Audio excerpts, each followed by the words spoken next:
Bon, bah, on se lance et puis Allez. je continue à accueillir les personnes qui arrivent. Bonjour à toutes et à tous. Voilà, donc on vous accueille avec plaisir pour ce nouveau webinaire organisé en collaboration cette fois-ci, donc entre la CPTS et la Ligue contre le cancer pour aborder les questions des soins oncologiques de support, donc des soins qui ont toute leur place dans l'accompagnement du patient, donc pour le bien-être, la qualité de vie. Donc ça, à côté des soins classiques qu'on connaît, chimio, chirurgie et autres. Euh, Après, quels sont ces soins, de quoi on parle, comment sont définis, comment sont organisés sur notre territoire. Donc c'est toutes des questions auxquelles on va essayer de répondre, enfin en tout cas d'aborder pendant le webinaire. Donc grâce à à l'intervention de Quentin Jacquino. Donc, je vous partage en même temps les intervenants. Comme ça, vous avez donc Quentin qui est responsable recherche-développement en soins oncologiques de support à l'Institut fédératif de cancer en Franche-Comté pour nous parler, voilà, nous donner un peu le cadre de ces soins de support. Ensuite, c'est Magali Pagnot, donc infirmière en pratique avancée au service oncologique à l'hôpital de Besançon, qui va nous expliquer sur voilà, l'organisation de ces soins à l'hôpital et puis le lien avec les soins de ville, et puis pour arriver ensuite à un échange un peu plus ouvert avec les différents acteurs présents et les participants sur voilà, la stratégie de développement de ces soins de support en ville et le lien ville-hôpital, enfin, comment aller plus loin dans le développement de ces pratiques. Voilà un petit peu le cadre. Donc, avant de passer la parole à Quentin, je voulais rappeler justement donc, les petites consignes pratiques. Le micro est éteint de préférence pour éviter toutes les interférences. On a un chat qui est en cours, donc vous pouvez poser vos questions via le chat et on essaiera de regrouper et puis de revenir sur les questions aux intervenants à la fin. Et la réunion est enregistrée, donc c'est pour information, on enregistre pour une rediffusion derrière, donc dans nos réseaux, site internet. Donc voilà, c'est juste pour info. Si tout est bon, ben on peut attaquer. Quentin, je te laisse la parole et tu peux partager. Parfait, merci. Je lance le partage.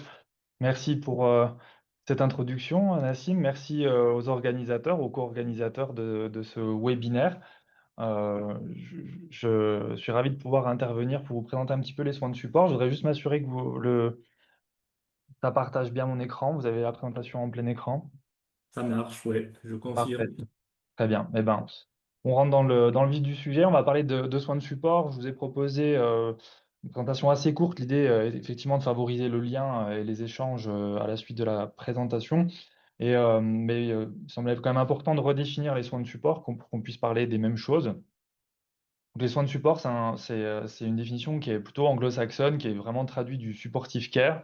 Et globalement, l'idée est de pouvoir accompagner les patients avec l'ensemble des soins et soutiens nécessaires pour les personnes qui sont suivies pour un traitement spécifique pour une maladie grave. Et donc en cancérologie, l'enjeu, c'est de pouvoir bien sûr diminuer les effets secondaires des traitements, mais aussi de la maladie pour, in fine, toujours avoir en ligne de mire l'amélioration ou le maintien de la qualité de vie des patients, mais aussi de leurs proches. C'est un concept qui est plus récent pour la notion de proche. Et sur l'ensemble des dimensions, que ce soit les dimensions physiques, psychologiques, sociales, et bien sûr en prenant en compte les spécificités des personnes et puis et des spécificités de territoire, et donc notamment des lieux de soins et des lieux de vie. Donc les soins de support depuis 2016 sont ceux qui sont présentés ici, avec deux socles. Le socle de base qui est historique et qui est nécessaire pour obtenir aussi les autorisations en cancérologie, donc la prise en charge de la douleur, la prise en charge diététique, psychologique, mais aussi sociale, familiale et professionnelle. Ont été ajoutés par la suite grâce à aussi l'amélioration des preuves scientifiques, d'autres soins de support, donc les soins de support dits complémentaires, avec l'activité physique, les conseils d'hygiène de vie, le soutien psychologique des proches et des aidants, le soutien à la mise en œuvre de la préservation de la fertilité, mais aussi la prise en charge des troubles de la sexualité. Et puis il y a deux techniques d'analgésie particulières qui ont été ajoutées, donc l'hypoanalgésie et l'analgésie intrathecale. Ce qu'il faut avoir en tête, c'est que, bon, bien sûr, il y a une augmentation, d'une amélioration des thérapeutiques. Il y a une médecine de précision qui ne fait que d'évoluer, chaque année, on le voit. C'est un domaine de recherche qui est très, très, dynamique. Pour autant, l'idée n'est pas de se concentrer uniquement sur la tumeur ou sur la maladie, mais d'avoir vraiment une prise en charge globale de la personne dans l'ensemble de ses dimensions, et c'est comme ça que et pe s'intègrent, on va dire, les soins de support, et c'est en parallèle des traitements. Ça se fait jamais au détriment des traitements. Donc l'idée, on réfléchit toujours en termes de continuum, un peu de parcours de soins, et donc c'est-à-dire du moment où on a un diagnostic de cancer jusqu'à l'après-cancer ou la fin de vie. Et donc l'enjeu, ça va être de pouvoir parler de ces soins de support dès le début de la maladie, dès le diagnostic, dès l'annonce. Et on a la chance aujourd'hui d'avoir la possibilité d'avoir des soignants qui sont experts aussi dans l'évaluation des besoins en soins de support, et qui nous permet assez rapidement d'aborder ces notions-là, de faire des orientations sur les dispositifs existants qu'on présentera rapidement. Bien sûr, l'idée, c'est de diminuer les effets secondaires des traitements, mais aussi de la maladie. Donc, on va pouvoir, au regard de ces effets secondaires, orienter le patient vers différents soins de support. Et puis, s'il y a des hospitalisations, ben, on va pouvoir même intervenir durant ces hospitalisations avec, vous l'imaginez, l'objectif de pouvoir faciliter le retour à domicile. Et puis, il y a quelques années, on se concentrait à la phase de traitement active, puisque l'après-cancer était, heu, peu, en tout cas, concernait peu de personnes. Aujourd'hui, on a un après-cancer pour de nombreux patients, et ce qui nous permet aujourd'hui maintenant d'accompagner ces personnes-là sur la fin des traitements, mais également aussi sur la fin de vie. Donc toujours en ligne de mire, quel que soit le moment du parcours, c'est un maintien de la qualité de vie, des patients. Juste avant de rentrer un peu dans le vif du sujet, de ce qu'on fait en Bourgogne-Franche-Comté, mais aussi plus spécifiquement en Franche-Comté, c'était intéressant de regarder un petit peu, finalement les résultats du baromètre cancer. C'est le troisième qu'a réalisé l'AFSOS, l'Association francophone des soins oncologiques de support.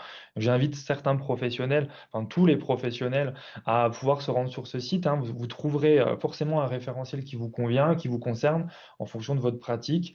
Il permet de définir les soins de support, mais vous allez avoir des référentiels sur des thématiques très, très spécifiques, et un positionnement aussi de l'AFSOS sur certains soins de support.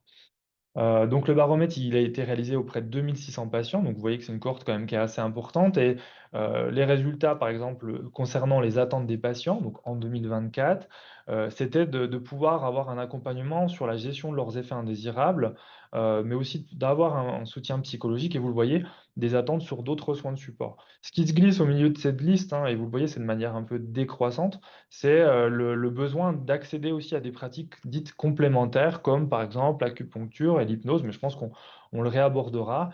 C'est une demande, et vous l'avez vu, par contre, l'acupuncture et l'hypnose ne font pas partie aujourd'hui des soins de support validés par l'INCa. Quand on regarde finalement, sur ces 2 600 patients, enfin, ils ont accès à quels soins de support durant leur traitement, on s'aperçoit qu'en grande majorité, ils ont eu accès à l'ensemble des soins de support recommandés et reconnus par l'Institut national du cancer. On s'aperçoit malgré tout que l'accompagnement à la poursuite ou à la reprise d'activité est finalement sous-représenté par rapport à d'autres soins de support. Encore une fois, l'après-cancer, c'est quelque chose de récent, qui doit se structurer, qui est vraiment à l'aube aujourd'hui en termes de développement par rapport aux soins de support qui sont proposés pendant les traitements. Et on retrouve à nouveau des pratiques complémentaires. Alors encore une fois, même si c'est pas reconnu comme des soins de support, certains établissements ou certaines structures associatives, par exemple, vont proposer une prise en charge dite de soins de support avec d'autres, ce qu'on appelle interventions non médicamenteuses, comme la sophrologie, l'acupuncture, l'hypnose, mais aussi d'autres thérapies. Malgré tout, même si les patients, on l'a vu dans cette enquête, ont accès aux soins de support, et de manière assez homogène, on s'aperçoit qu'il y a quand même encore de nombreux freins à lever. Déjà, la grosse difficulté, c'est ce qui revient en priorité, c'est la difficulté de savoir à qui s'adresser, ou finalement quels sont les soins de support et qui les réalise, et aussi où est-ce qu'ils sont réalisés. Donc il y a un travail de communication à faire ici. Les autres freins, c'est la distance, du domicile, et l'offre de soins non disponible dans les établissements. Donc 2 freins aujourd'hui qu'on essaye de lever, au sein de l'IRFC, puisque vous le verrez, notre organisation nous permet en fait de proposer des offres de proximité, et puis, dans l'ensemble des soins, pour qu'il y ait la même qualité de soins partout et pour tous. Et puis un dernier point qui revient quand même souvent, c'est le coût, le reste à charge. Certains soins de support dans certains établissements en France ne sont pas gratuits. Peuvent être il y a une cotisation, un abonnement, un reste à charge en fonction, de votre imposition et cetera. Il y a différents modèles économiques et puis, aujourd'hui en Franche-Comté, l'ensemble des soins de support sont complètement gratuits et notamment quand ils sont proposés au sein, de l'hôpital. Donc même si on a un accès, homogène à de nombreux soins de support, il y a quand même un tiers des patients qui n'ont pas accès aux soins de support dont ils devraient pouvoir bénéficier pour notamment diminuer les effets secondaires. Donc il y a vraiment une nécessité aujourd'hui de mieux informer, mieux orienter, patients vers les professionnels de santé qui seront en capacité de répondre à leurs besoins, mais aussi les orienter vers des dispositifs comme on va vous les présenter juste après. Donc en Bourgogne-Franche-Comté, donc là, ce que je vous présentais, c'est vraiment une enquête nationale, hein, c'est pas franc-comtois, ni Bourgogne-Franche-Comté. Mais en Bourgogne-Franche-Comté, il y a une organisation qui permet aussi aujourd'hui de structurer, de développer, et d'accompagner les structures qui souhaitent, développer ces soins de support et améliorer la communication. Donc le DSRC, qui, se nomme OncoBFC, qui est l'ancien réseau régional de cancérologie et qui a pour, mission de pouvoir aussi créer un annuaire de soins de support à destination des professionnels, mais aussi des patients, pour pouvoir mieux s'orienter sur le territoire. Il coordonne et pilote des groupes de travail hein, selon certaines thématiques, dans l'idée de pouvoir harmoniser les pratiques sur le territoire, de mutualiser ou créer des outils communs, et puis surtout favoriser le lien ville-hôpital. Et surtout, il y a un gros travail de formation puisqu'ils proposent des formations thématiques, souvent et enfin, je crois même exclusivement, gratuites avec, à destination des professionnels et donc il y a d'ailleurs une réunion qui se tiendra à Besançon le 26 septembre, donc tout bientôt. N'hésitez pas à vous inscrire, c'est gratuit. C'est la troisième journée régionale des soins de support qui est vraiment, qui s'adresse vraiment aujourd'hui sur la thématique du prendre soin des patients en prenant soin des soignants. Sujet un petit peu d'actualité. Donc, en Franche-Comté, si on resserre encore un peu plus l'étau, on a, l'IRMC qui est un groupement de coopération sanitaire qui comprend 8 établissements publics et privés avec 7 hôpitaux de jour dans lesquels sont proposés donc les traitements, comme la chimiothérapie par exemple. Il y a 2 services de radiothérapie publics à Besançon et à Montbéliard et 2 services d'hospitalisation conventionnelle. Donc finalement, on a un maillage territorial. Chaque territoire peut proposer un accompagnement en oncologie médicale. Et on a pour chacun des projets qui sont mis en place au sein de l'IRFC l'idée d'avoir la même qualité de soins partout et pour tous. C'est-à-dire qu'on peut avoir une prise en charge médicale, on va dire hospitalo-universitaire, de qualité, avec des médecins, des soignants qui sont formés et experts à la prise en charge, que ce soit au CHU ou dans les centres périphériques. Ça, c'est vraiment important.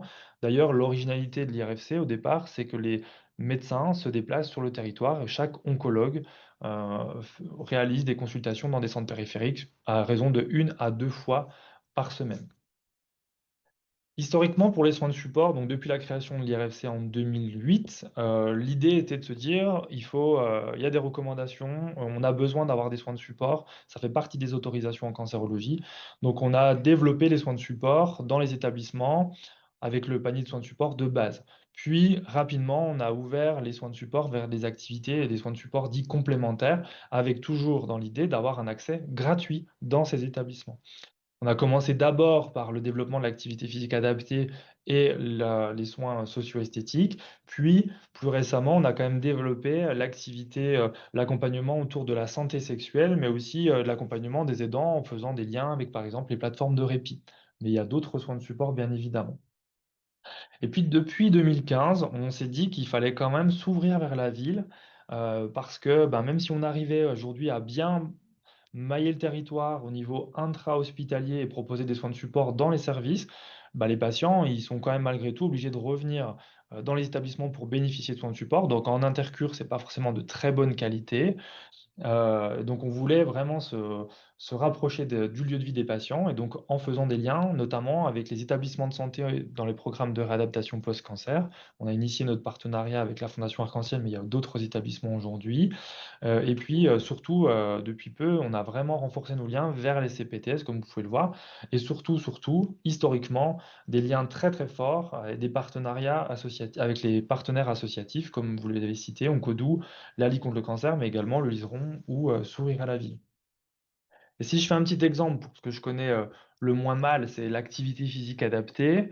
En 2011, à l'initiative du docteur Menvaux, ont été mis en place 2 heures d'activité physique uniquement au CHU de Besançon, donc 2 heures par semaine et uniquement dédiées aux femmes atteintes de cancer du sein. Vraiment, c'était très fermé parce qu'il fallait tester. L'activité physique, c'est pas un soin reconnu par l'INCa, donc il a fallu tester le modèle, la mise en place d'un diplôme universitaire pour former les professionnels et garantir la sécurité des patients.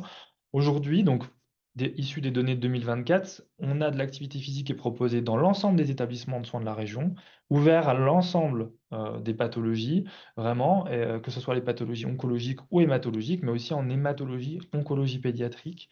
Et quelques chiffres, vous avez en 2024 175 heures d'activité physique qui étaient proposées chaque semaine sur l'ensemble du territoire, avec une surreprésentation de l'activité à l'intérieur des établissements. Ça a été comme ça que ça a été développé historiquement, avec une augmentation, vous voyez, en un an de 34% d'activité. Et c'est les mêmes, on est sur la même base aujourd'hui en 2025.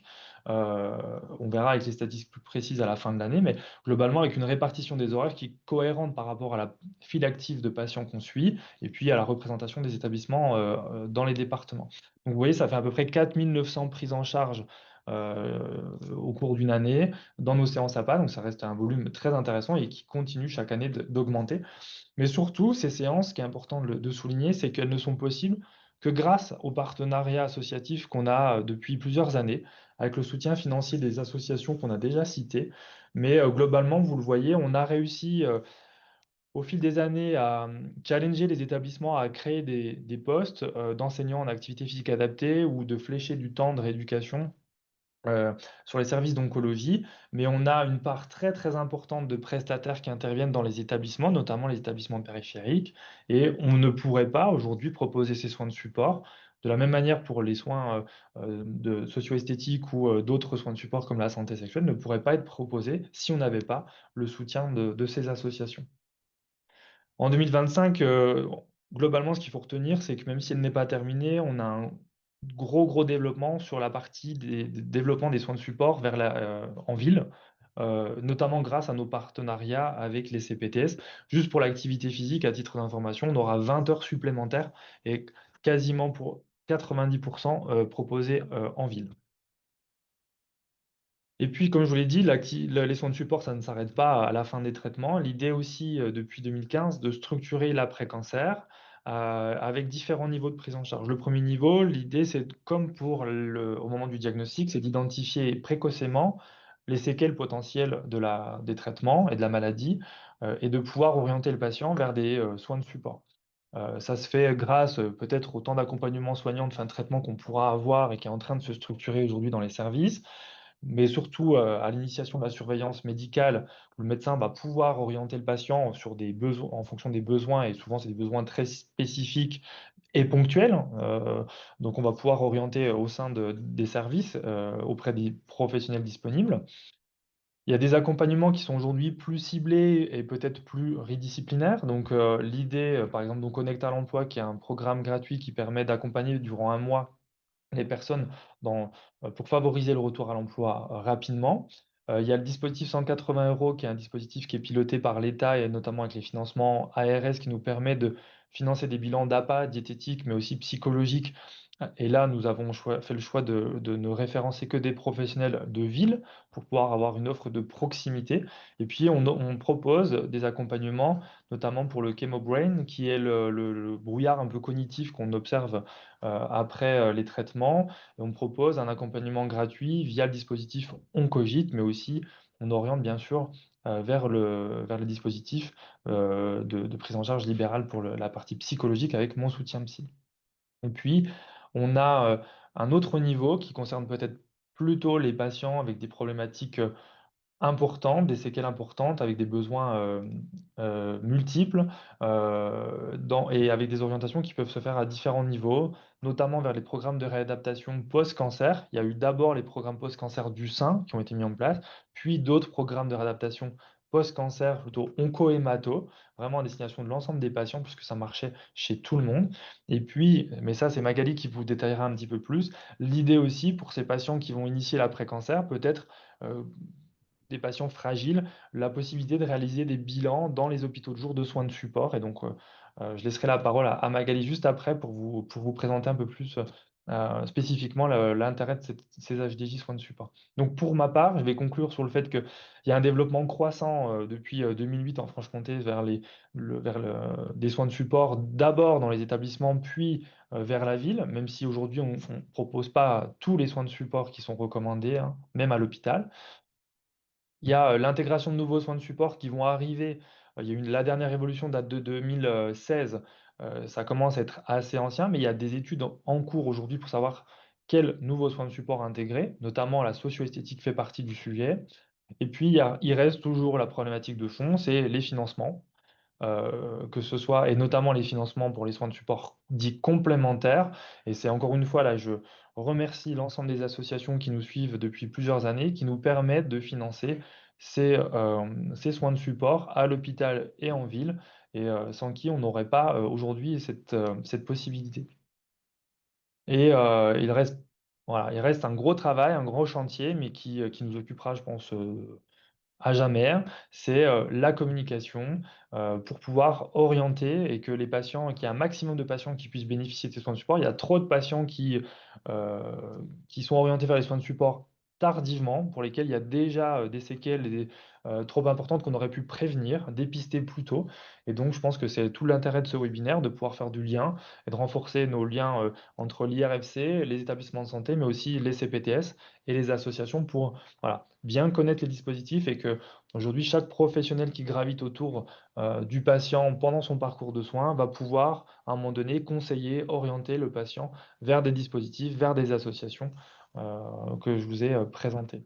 Voilà, je vous remercie. Je passe tout de suite, la parole à Magali. Je fais juste le transfert de diapositive. Hop, si j'y arrive. Attends.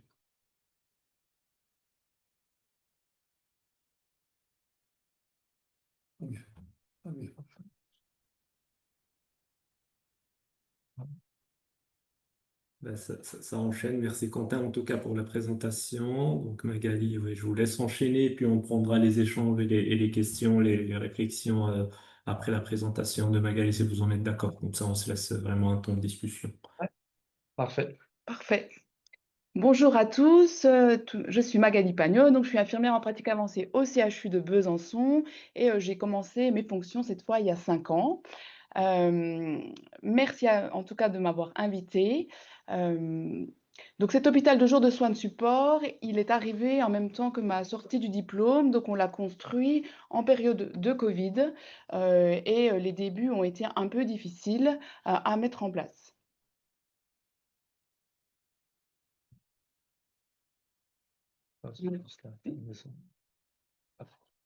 Voilà. Effectivement, pour le contexte, hein, en 2018, hein, le nombre de personnes de 15 ans et plus vivantes ayant eu un cancer au cours de leur vie était de l'ordre de 3,8 millions de personnes. Donc il y a une augmentation d'incidence et de prévalence, hein, due à l'allongement de la durée de vie, des dépistages précoces ou encore de l'évolution des thérapeutiques. Et du coup, il y a des conséquences sur le parcours de vie de nos patients et il faut qu'on repense un peu nos organisations et nos parcours de soins. Je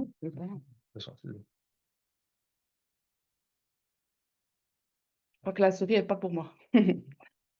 Donc les soins de support, comme Quentin vous l'a présenté, hein, c'est tout au long de la maladie, c'est en association avec les traitements spécifiques, donc c'est médicamenteux ou non, hein, ça peut très bien être des transfusions sanguines, des traitements contre la douleur, et c'est surtout en fonction des besoins des patients.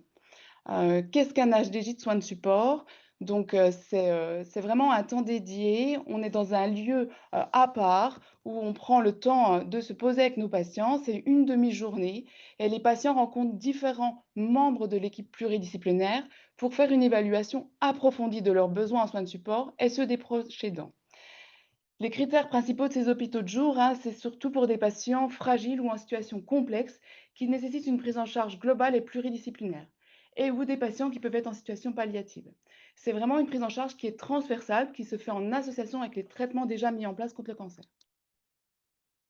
Donc le projet, il est né suite à des études cliniques, hein, qui montraient le bénéfice des soins de support en termes de qualité de vie, mais aussi en termes de survie sans récidive et de survie globale.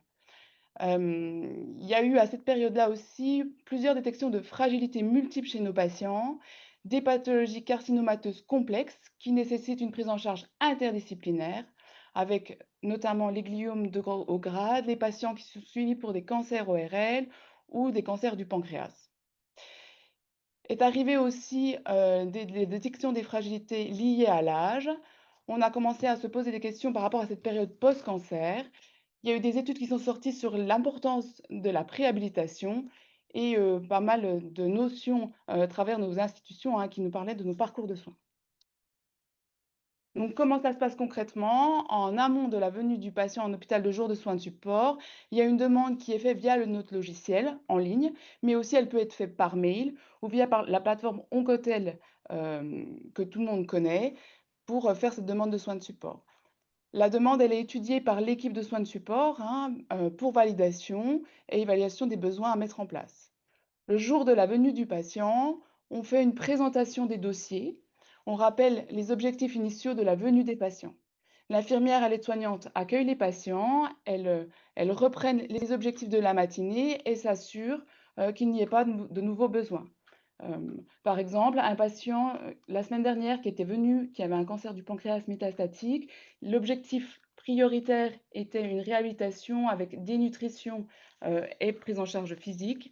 Et en fait, quand il est arrivé, il avait des douleurs importantes. Donc, il est important de bien définir l'objectif le jour même avec le patient et les proches aidants.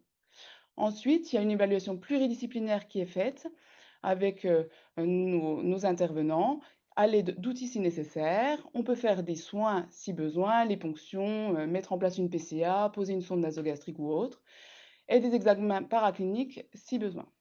En fin de matinée, on se met tous autour d'une table et on met en commun nos informations. On propose une synthèse médicale. On propose à ce moment-là un plan personnalisé de soins oncologiques de support qui a été défini avec le patient. On organise le suivi et on fait du lien avec les acteurs extra-hospitaliers. On s'est donné comme objectif, il n'est encore pas optimal aujourd'hui, mais c'était de transmettre le compte-rendu au médecin traitant dans les 24 heures après la venue du patient.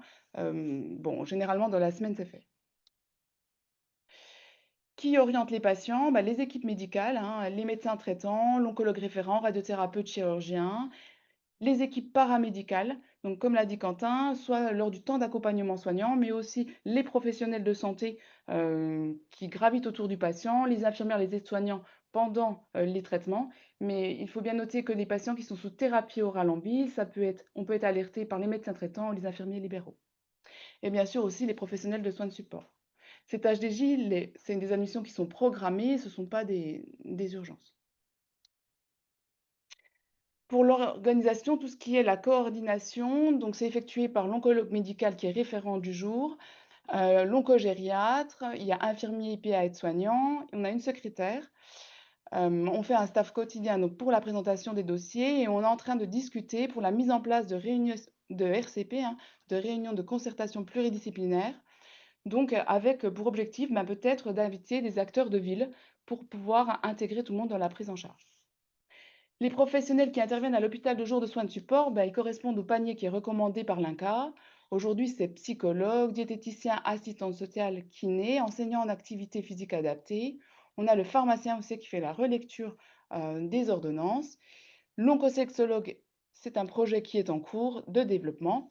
Et bien sûr, il peut y avoir d'autres professionnels à la demande. Donc, ça peut être socio-esthéticienne, on peut appeler la stomathérapeute, les médecins de l'équipe mobile de soins palliatifs, l'infirmier coordinateur de l'HAD, enfin, tous les autres professionnels dont le patient aurait besoin.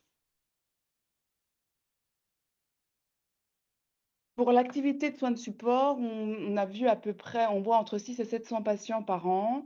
On a pas mal encore aujourd'hui d'annulations, hein. C'est des patients fragiles qui parfois sont hospitalisés ou qui ne peuvent pas venir parce qu'ils sont fatigués. Donc, grâce au fait qu'on ait une secrétaire aujourd'hui, on peut réajuster et proposer ce temps à d'autres patients.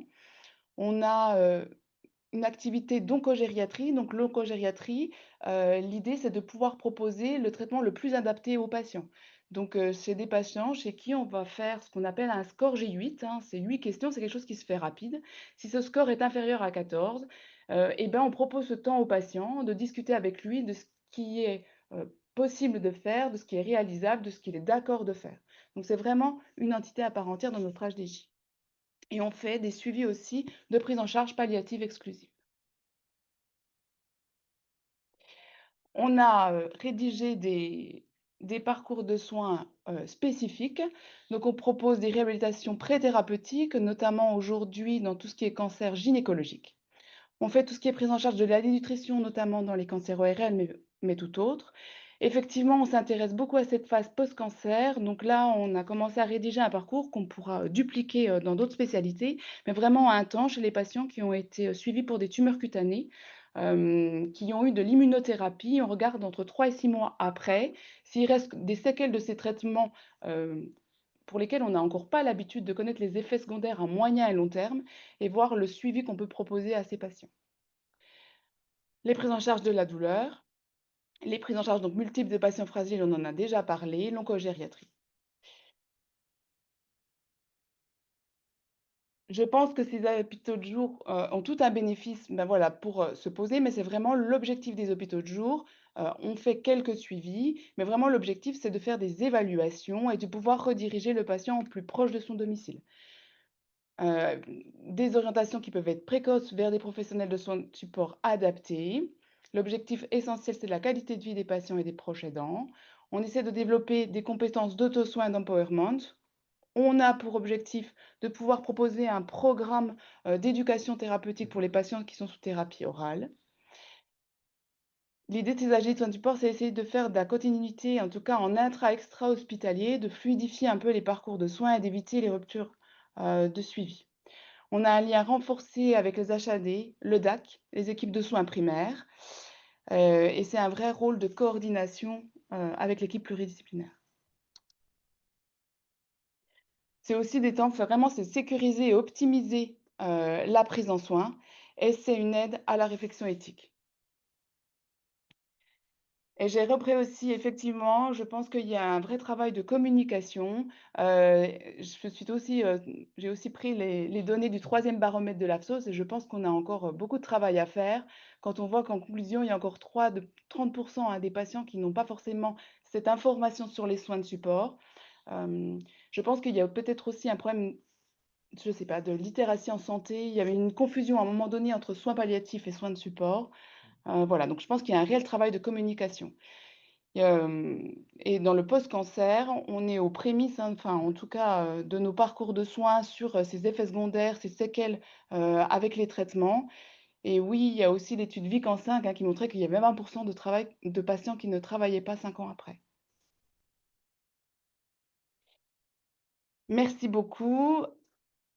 Donc, là, l'objectif, c'est vraiment de pouvoir échanger ensemble, hein, et la question était de comment favoriser, le développement des soins oncologiques de support en ville, ainsi qu'une meilleure articulation ville-hôpital.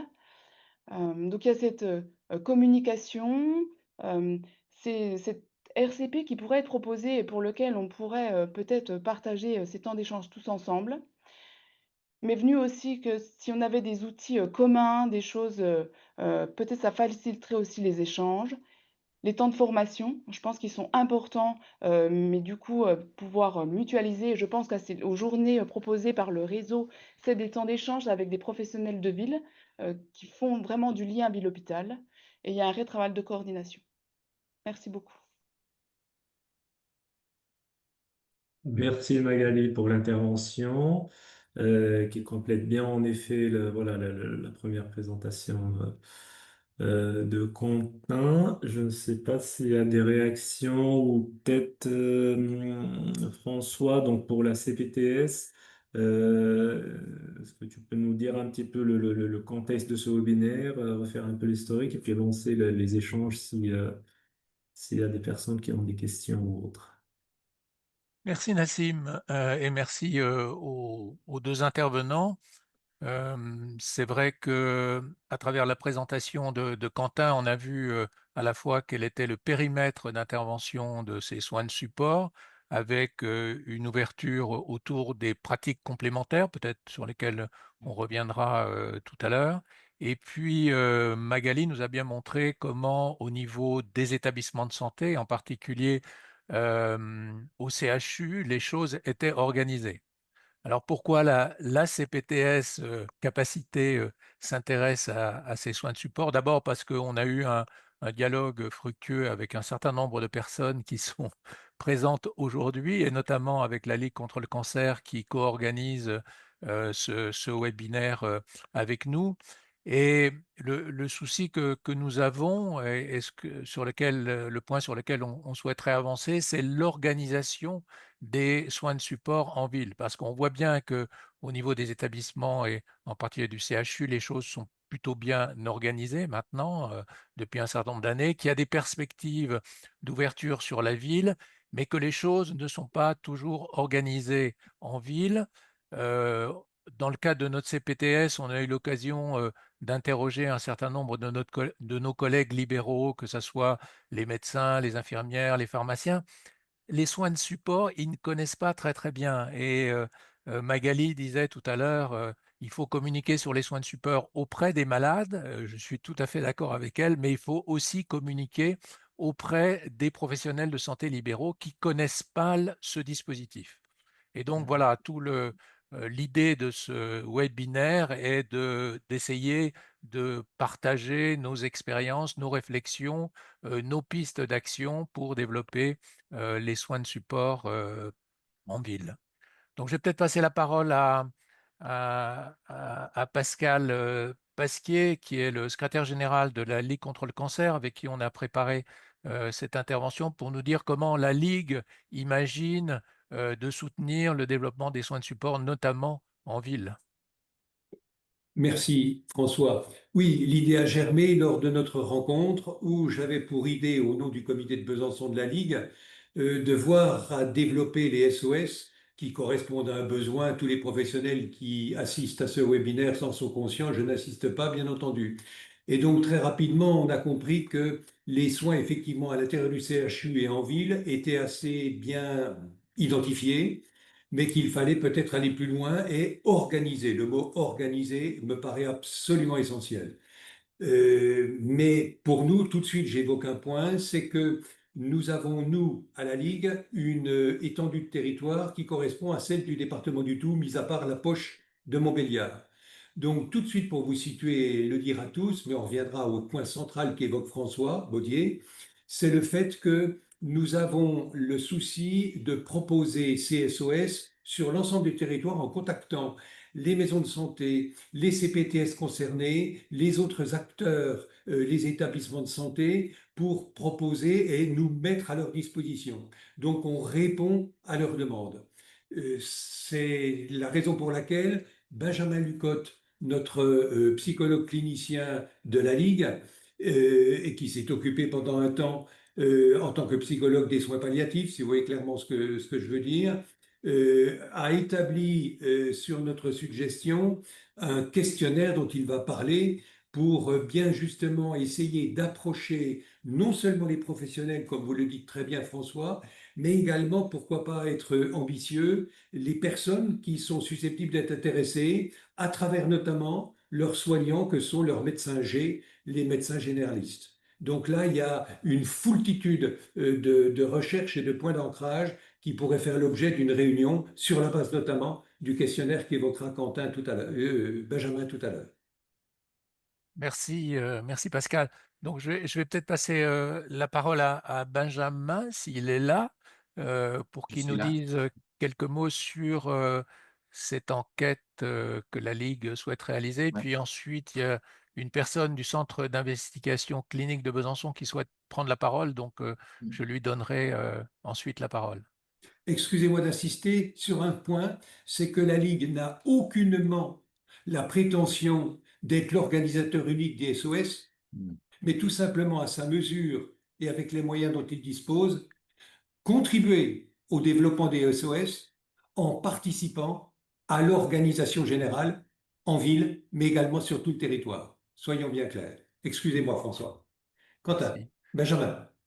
Du coup, bonjour à toutes et à tous. Effectivement, je me saisis de ce webinaire et je vous remercie toutes et tous pour votre participation. Je me saisis du coup de ce webinaire pour vous dire un mot de notre dynamique actuelle au sein du comité de la Ligue contre le cancer en partenariat avec tous les partenaires, bien sûr. effectivement, ça fait pas mal de temps maintenant qu'on se questionne sur les soins de support qui peuvent être développés, parce qu'effectivement, vous le savez sans doute, au niveau de notre comité, on a principalement un psychologue, un travailleur social. On a aussi développé un petit peu d'APA, mais on fait le constat que dans les soins de support principaux, il y aurait encore à développer, et je pense que c'est un constat qu'on fait tous. Et c'est dans ce contexte-là que la question s'est posée de un petit peu par quel bout prendre les choses. Et l'idée était finalement de se dire que qui de mieux que les patients et les proches pour faire remonter leurs besoins, pour faire remonter leurs attentes, pour nous dire j'aimerais participer à telle ou telle activité, mais voilà, pour X raisons, ce n'est pas possible. Et donc a germé cette idée d'un questionnaire que l'on souhaite du coup prochainement faire passer à un maximum de patients et de proches aidants pour recenser leurs besoins en termes de soins de support. Voilà. Et du coup, il y a encore une étape là de finalisation avec le siège de la Ligue nationale, mais on espère pouvoir diffuser ça rapidement. Et si parmi vous, certaines sont OK pour nous aider à cette diffusion, ce sera avec plaisir. Et puis, on s'est dit que du coup, de ces questionnaires découlera forcément un nécessaire travail de dépouillement et qui permettra peut-être de mieux identifier quels besoins sont prédominants, dans quel endroit, dans quel secteur. Et je pense que ça, ce sera quelque chose qui sera une base pour nous toutes et tous, sous nos casquettes respectives, du maillage et de comment on harmonise les forces vives en présence, quoi, si vous voyez ce que je veux dire. Et petite précision aussi, ça, on a eu des échanges aussi avec la CPTS et puis avec nos partenaires IRFC, donc OBFC, bien sûr. Et c'est ça qui montre aussi la richesse des échanges, c'est qu'à plusieurs, on met en commun. On a du coup eu la suggestion par la CPTS de faire aussi un volet de ce questionnaire qui serait, lui, plus spécifiquement centré sur les professionnels, de manière à pouvoir demander à différents professionnels, selon leur fonction et leur lieu d'exercice, est-ce que elles et eux ont des remontées en termes de besoins? Qu'est-ce que les patients leur disent de leurs besoins de SOS? Et puis, qu'est-ce que ces professionnels ont repéré, eux, comme étant potentiellement pertinents et les zones prioritaires, quoi. Voilà. Avec l'idée de se baser avant tout sur le socle. Hein, ça, c'était aussi le fruit de nos échanges, de se dire qu'il y a dans le socle des SOS sans doute des parties qui sont encore sous-représentées. Voilà. Benjamin, il y a une question dans le Ouais, chat ouais, euh, sur finalement de quelle manière vous allez faire passer ce questionnaire. Quelle est la méthodologie? Alors, c'est peut-être ouais. un mot Mais un peu. c'est La une bonne question. méthodologie d'enquête. Ouais, mais c'est une bonne question. En fait, là, le chemin que c'est en train de prendre et qui va certainement aboutir, c'est un questionnaire anonyme.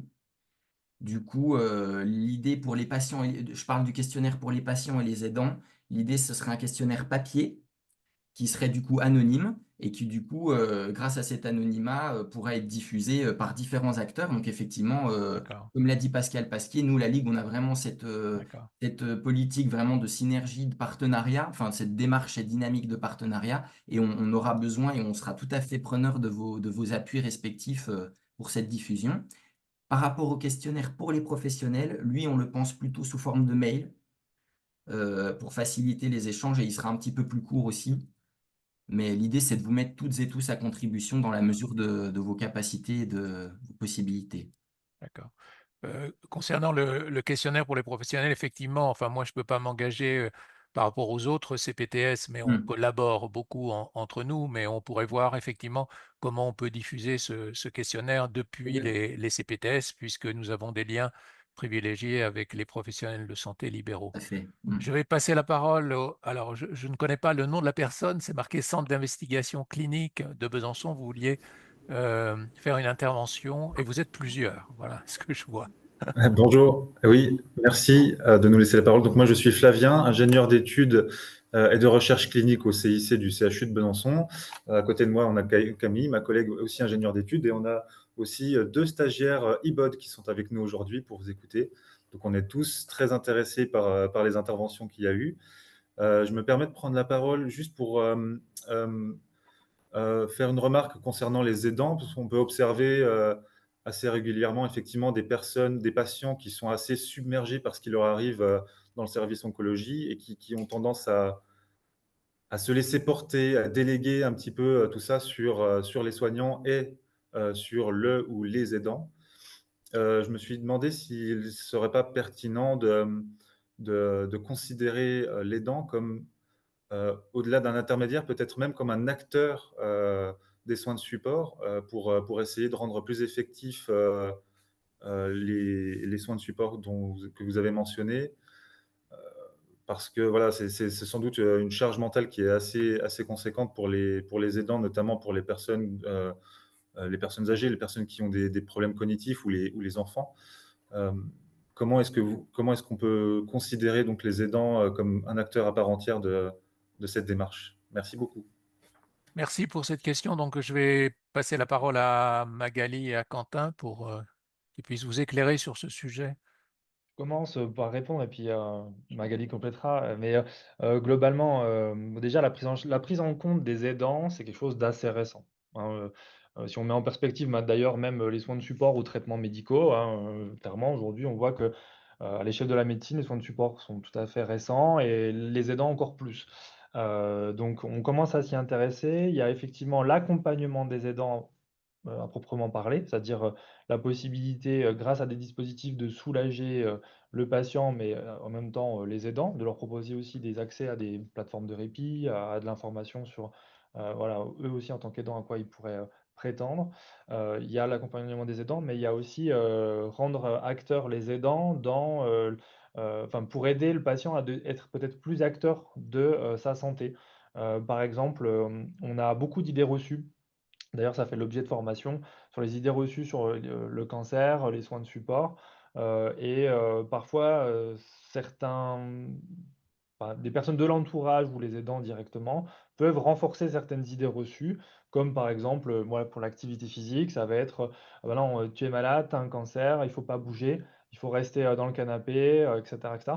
Et parfois, les aidants peuvent véhiculer de fausses informations. Donc, c'est pour ça que nous, généralement, on accompagne et on reçoit, on rencontre les aidants pour justement leur expliquer les choses, pour qu'ils puissent aussi se saisir de ces dispositifs, et puis justement favoriser la motivation des patients à se rendre à ces dispositifs, que ce soit l'activité physique, mais aussi bénéficier d'accompagnement diététique, d'être compliant sur la prise en charge nutritionnelle par exemple, hein, parce que la prise de CNO, ce genre de choses, ben, si l'aidant est là et que il est motivé, il a entendu les choses, il va pouvoir aussi mieux accompagner la personne.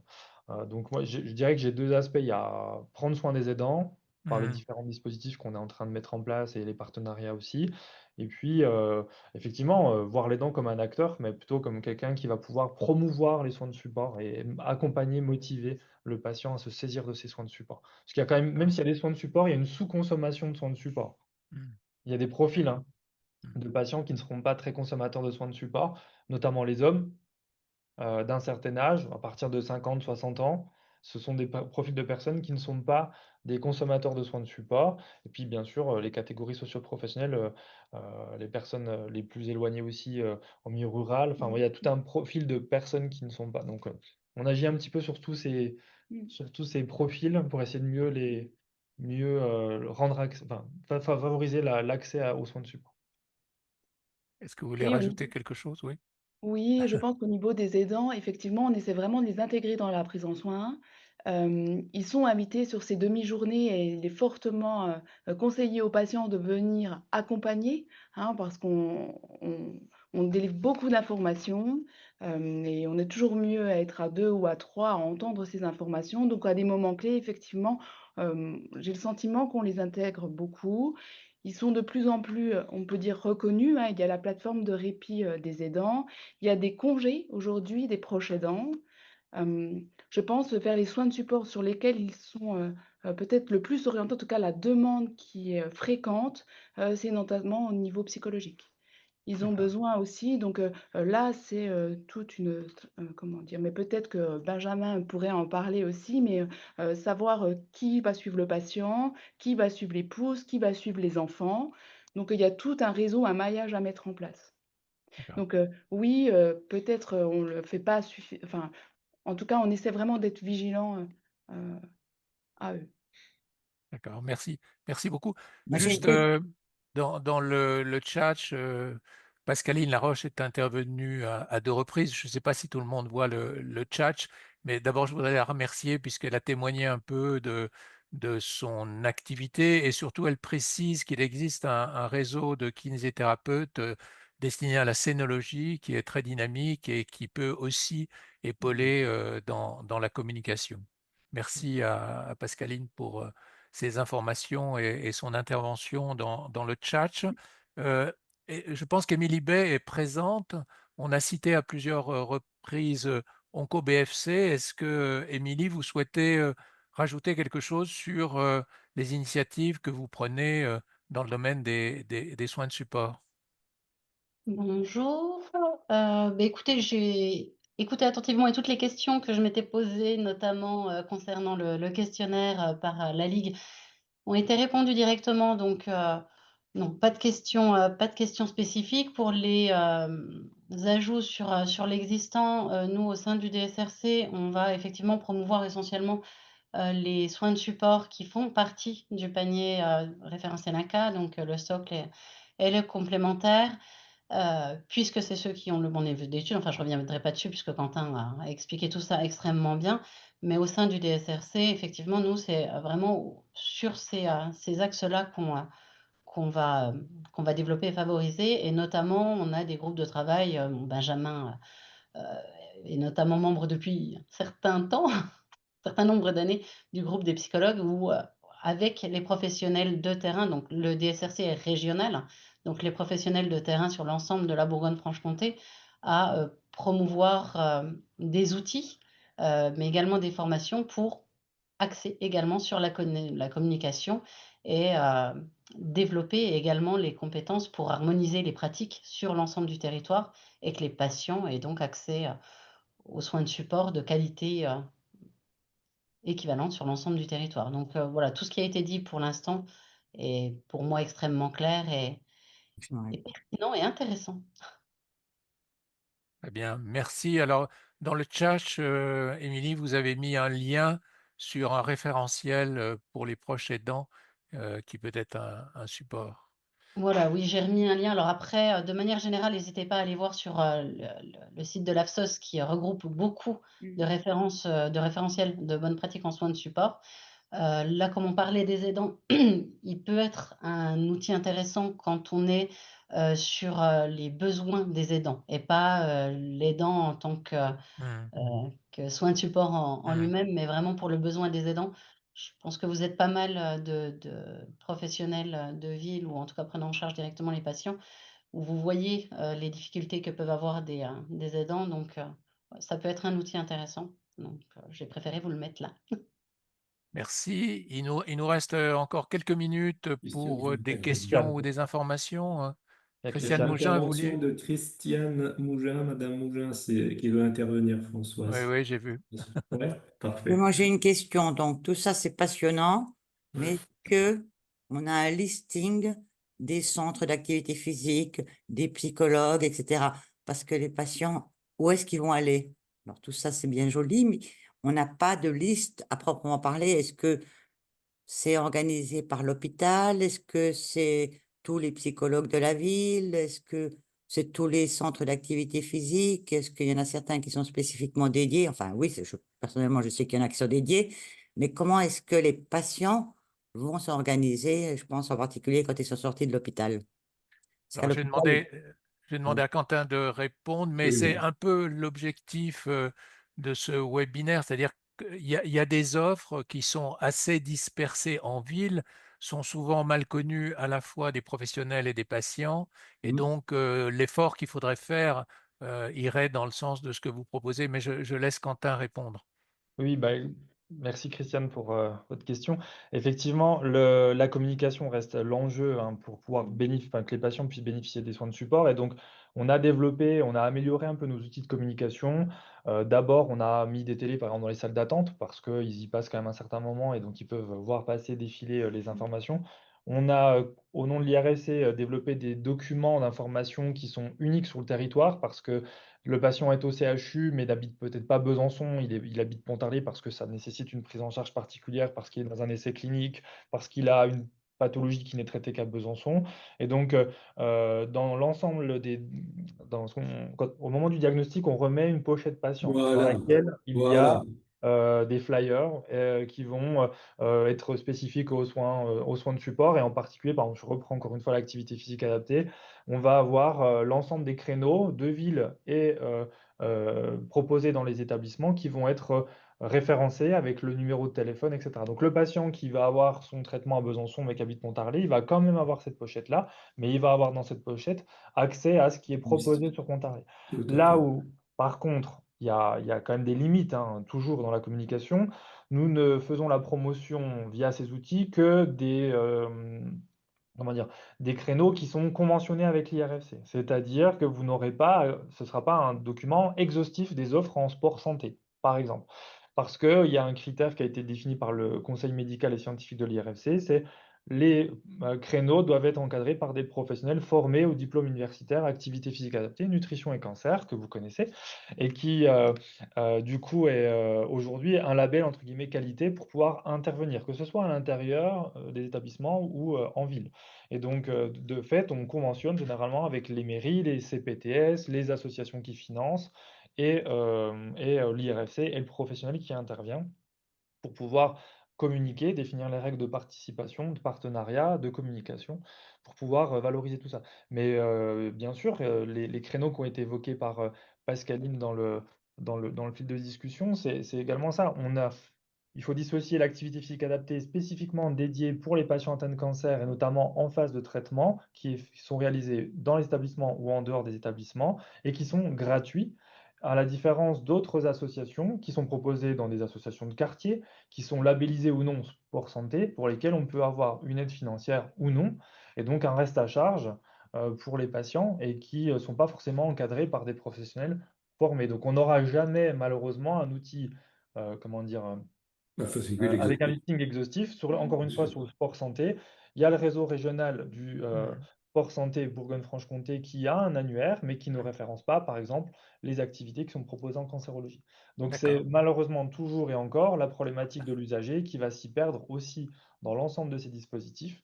Donc il y a un gros travail d'harmonisation de la communication, de lien avec les CPTS pour avoir une visibilité claire de ce qui se passe sur le territoire.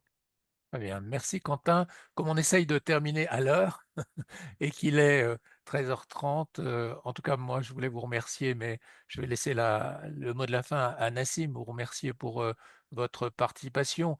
Je pense que nous allons essayer de voir, Quentin, tu as mis dans une des premières diapos les CPTS qui étaient investis à vos côtés, notamment sur le département du Doubs. Donc, on va peut-être se mettre en relation avec nos collègues des autres CPTS pour essayer de développer les soins de support en ville et puis avec tous les partenaires qui étaient réunis à l'occasion de ce webinaire. En tout cas, merci beaucoup. Donc, je laisse le mot de la fin à Nassim.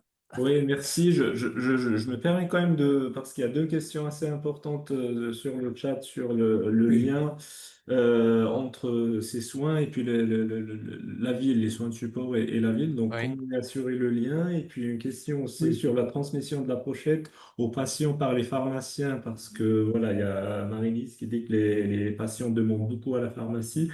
Et donc, plus globalement, et c'est le sujet peut-être à cœur de ce webinaire.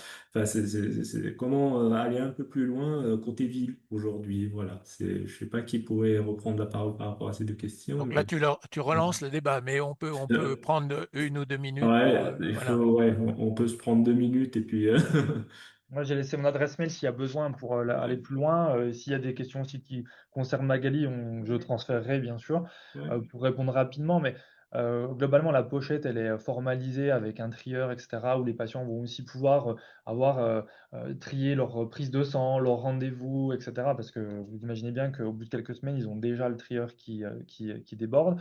Mais globalement, le document, on peut le transmettre de manière numérique, hein. Ça reste un document dans lequel on va pouvoir glisser le PPS du patient, on va pouvoir glisser les ordonnances, mais tout ce qui est document d'information en soins de support, que ce soit l'activité physique ou d'autres, il n'y a pas de souci, je peux vous les transférer de manière numérique pour pouvoir après en officine les diffuser ou alors dans les cabinets pour les professionnels que ça concerne. Alors, Pascaline Laroche se propose de nous aider sur la ville.